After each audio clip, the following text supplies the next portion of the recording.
As a horror fan, I've seen my fair share of evil doctors and scientists, but somehow everyone fades in front of Dr. Josef Heiter. Tom Six's The Human Centipede is an infamous movie for its premise, but the deranged surgeon definitely takes the whole experience up by a few notches. But who is he? Why does he scare every horror fan out there? Well, in this video, we're going to cover everything we know about Dr. Heiter. So grab your drinks, lock the door, and let's get started. But before we go into our explanation, we have a very small request. If you like our content, please support us by subscribing to our channel. This is a small click for you, but for us it means a lot. Thank you. Let's begin. Heiter's disturbing past. Surprisingly, when you look up Heiter's past, you'll find out that not much is known about him. All we learn about his life prior to the events of the film is that in his prime, he was a very skilled surgeon, specializing in the separation of Siamese twins. But after spending most of his life separating conjoined twins, he felt like he needed to create one. So right after he retired, he decided to work on joining creatures together. His first experiment? Joining 3 of his adult Rottweilers together. Now, although this plan was very close to his heart, the surgery was not a success, and his pet project, quite literally, died. But instead of looking at the death of his pets as a sign that whatever he was up to was no good, Heiter decided that he simply needed to dream bigger. So he developed a plan to create, from scratch, a human Siamese triplet. How did his plans go? Well, let's talk about it. Heiter's heinous crimes. The human Siamese triplet that he wanted to create is the human centipede that we know about. So in order to work on his project, Dr. Josef Heiter started kidnapping people. The first person he ever kidnapped was a truck driver. He sedated the man and locked him up in his basement. A few days after that, 2 girls end up showing up at Heiter's house. Their car had broken down and they didn't have anywhere else to go. They wanted to use Heiter's phone. Heiter begrudgingly let them in, and once he found out that they were traveling, he decided that they would be the perfect subjects for his work. He brought them glasses of water, which, as you can guess, were drugged. He also pretended like he was making a call to get them help, which inadvertently ticked off the internal alarm system that every woman has. They started getting creeped out, but it was too late. One of the girls, Jenny, had already taken a few hearty gulps of the drugged water and ended up passing out. Lindsay, on the other hand, ended up spilling her water, much to the chagrin of Heiter. She tried to wake up her friend, but before she could manage to do so, Heiter sedated her with an injection. The next time the women woke up, they were in this makeshift medical ward. Heiter killed the truck driver in front of their eyes with 1 syringe, stating that he was not a match. The women pass out again. When they eventually came to, Heiter already had his 3rd subject, a Japanese guy named Katsuro. Now, once all the subjects were up and aware, Heiter went on a monologue, praising and describing his legacy. He talked about how badly he wanted to create a unit with more than 1 person. While that's all fine and dandy, Heiter specifically wanted his unit to share the digestive system. That's right, folks, we're getting into some gross stuff. He even showed them a presentation explaining how all 3 victims would be connected mouth to anus. Before he began the main procedure,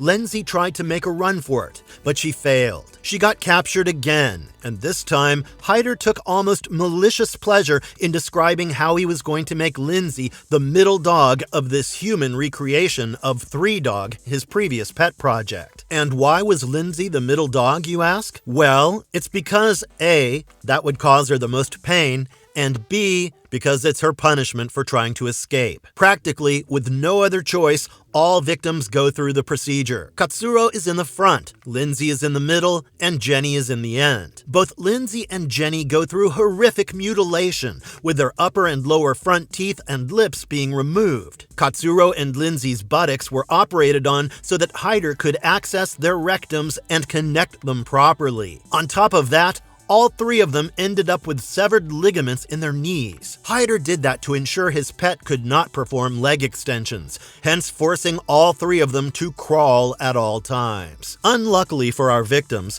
they did not die right after the experiment was over. They actually came to their senses and now they were his pet. He clicked pictures of them and passed out a mirror to show each component of his pet their condition. Once that sadistic show-off was done, Heiter put the human centipede inside a dog kennel and forced Katsuro to eat dog food for dinner. When Katsuro refused, Heiter hurled racist insults at him and even beat him up with a crop. Eventually, as you can guess, Katsuro had to defecate. And when he did, he knew what he was going to put the girls through. So the entire time, Katsuro apologized to the women behind him, and Heiter watched gleefully like the sick pervert he was as Lindsay was forced to swallow Katsuro's excrement. Eventually, Heiter got annoyed with his pet. Why, do you ask? Well, Katsuro, who was in the front, didn't have his mouth sewn up, so he kept screaming at Heiter throughout the night in Japanese. Lindsay and Jenny both constantly moaned over their pain,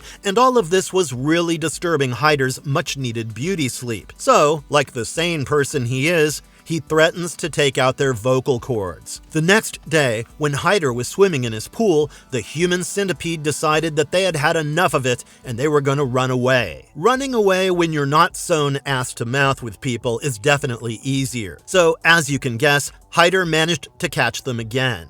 This time, he beat up all 3 segments of the human centipede with a riding crop. As if all of this was not enough, Heiter soon realized that Lindsay was constipated. Like the good host he was, he offered Lindsay a laxative so that he could expunge the contents of her digestive tract into her best friend's mouth. Thankfully, and I say it from the bottom of my heart, before he put Lindsay through this, he found out that Jenny was dying from sepsis. While Heiter was super dismayed over the loss of one of his segments in the human centipede, 2 detectives, Krantz and Voller, showed up. They heard about the mysterious and coincidental disappearance of 3 tourists in the same locality, so they decided to check Heiter's place out. Heiter, instead of being scared, thought that they would make the perfect substitutes for Jenny. Yep. He wanted to create a 4-segmented human centipede. To achieve his blasphemous goals, Heiter spiked the water for the detectives with Rohypnol. However, before the date rape drug took its effect, the detectives felt something was off with Heiter, so they left to get an official search warrant for Heiter's house. Right after they left, the human centipede tried to escape again. This time, when Heiter found them, Katsuro attacked him. The scuffle was pretty bad, but Katsuro managed to injure Heiter. Then Katsuro claimed that he knew he deserved his fate because he treated his family poorly. So, in acceptance of that, the man slit his own throat. I gotta say that this was pretty foolish of him because now the 2 girls are trapped behind him. Before Heiter could do anything worse to the girls, the detectives returned. Heiter, now injured, hid near his swimming pool while the 2 detectives split up to search the house on their own. Krantz came across the ward where Heiter's victims remained. Voller, on the other hand, started getting extremely sick from the roofie that Heiter gave them earlier. Seeing the drugs take effect, Heiter jumped out of his hiding spot and attacked Voller with a scalpel that Katsuro attacked him with. Heiter managed to land a killing blow, and Voller was down. He then took Voller's gun and pointed it at the door. Soon enough, Krantz entered, and Heiter shot the detective. Luckily, Krantz managed to shoot Heiter fatally before succumbing to his own wounds. Jenny died due to sepsis, and Lindsay could do nothing but hold her best friend's hand while she passed away. The movie ends with Lindsay trapped between her now deceased companions, leaving her fate inconclusive. Now, after such a harrowing, absolutely brutal movie, you would think Tom Six would be happy. I mean, the human centipede is nightmare fuel without a single doubt. But no. Tom Six wanted to make it worse for us horror fans, so he gave us 2 more movies.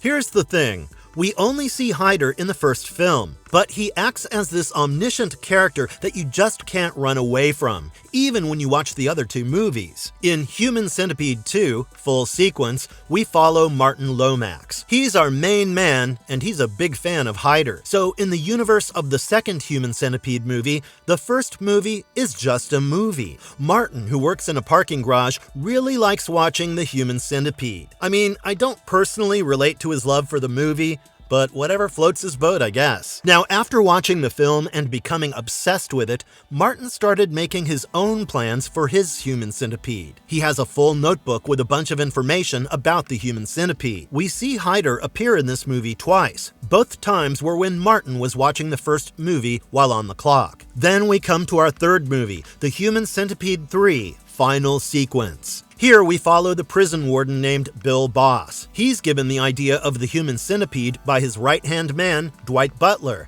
and eventually Bill Boss ends up embracing the idea for the most disrespectful prisoners he has. He manages to get the procedure done and brings the governor named Hughes to see it. Although at first repulsed, Hughes ends up loving the idea, and the film ends with Bill Boss celebrating over at the guard tower, screaming into a megaphone. Now, if you look at the DVD version of this movie, you'll find an alternate ending. In that, we find out that this whole third movie is actually a dream of Josef Heiter. He wakes up and sits in his car, looking at the photos of Three Dog, implying that this is how the events of the first film began in the first place. With his heinous crimes now covered, let's look at how this character was created in the first place.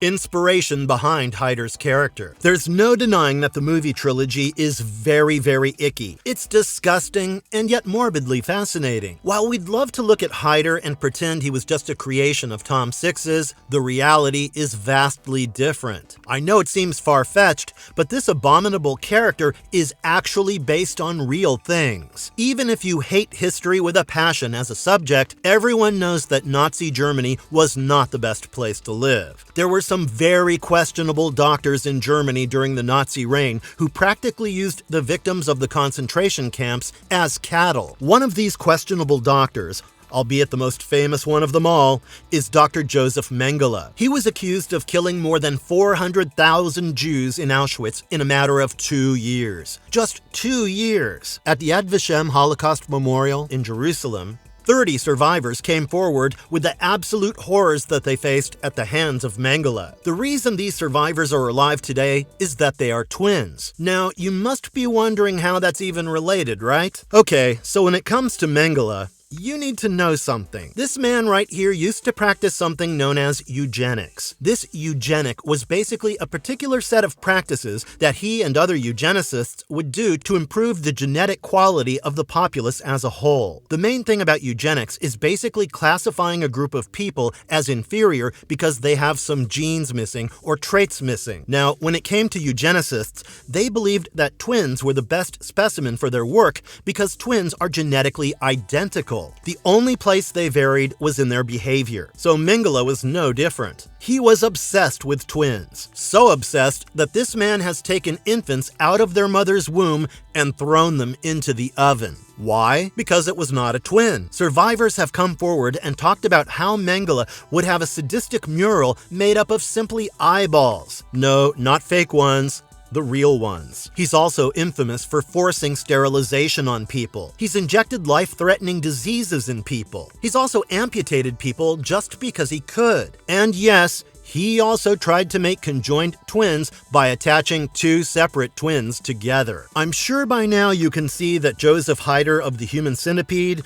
is really not the worst surgeon to be around. The inspiration and the direct name drop make it pretty obvious, I would say. So, Heiter means bright in German, but there's nothing bright about Josef Heiter. But this is only part of the inspiration behind the Human Centipede. So in one of his many interviews, Tom Six mentioned that he wanted to create an uncomfortable movie. He does not do morals, and he really wanted to showcase that in his movie trilogy. I mean, he did keep his word, so that's a win. He mentioned that one of the biggest inspirations for the movie was a joke that he had with his close friend. As you can guess from Mr. Six's movies, his sense of humor, well, it's a bit out there. So Mr. Six and his friend thought that the best way to deal with child molesters would be to sew their mouths to the anus of a fat truck driver. I mean, I can kind of see the appeal in that type of punishment for child molesters. So with that joke and Josef Mengele's work, Tom Six created the masterful and frankly most terrifying demented surgeon of the entire history of cinema,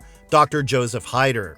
Heiter's personality explored. I think Heiter is a great example of misplaced passion. When you look at the details of his past, ignoring the present, we can clearly understand that this man is actually pretty good at his job. He is a very good surgeon. Separating Siamese twins is no joke, and this man was a leading surgeon in that particular type of operation. Now, of course, the implications are that he was active during the Nazi reign in Germany, and all the hype that he gives himself is from the blood of innocent people. However, that does not negate the fact fact that, objectively speaking, he was a good doctor. His passion for his profession is pretty obvious.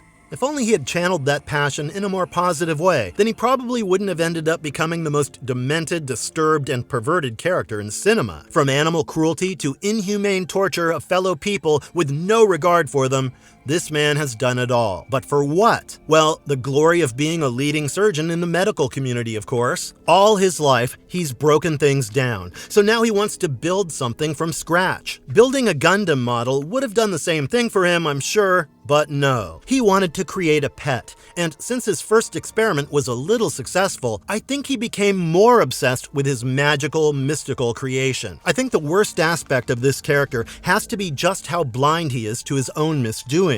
He really doesn't think he's doing anything wrong at all. Why would he? After all, every life he encounters, man or animal, they are all beneath him, right? The way he describes this sick, sadistic joy by seeing people so humiliated, broken down, and tortured is absolutely abhorrent.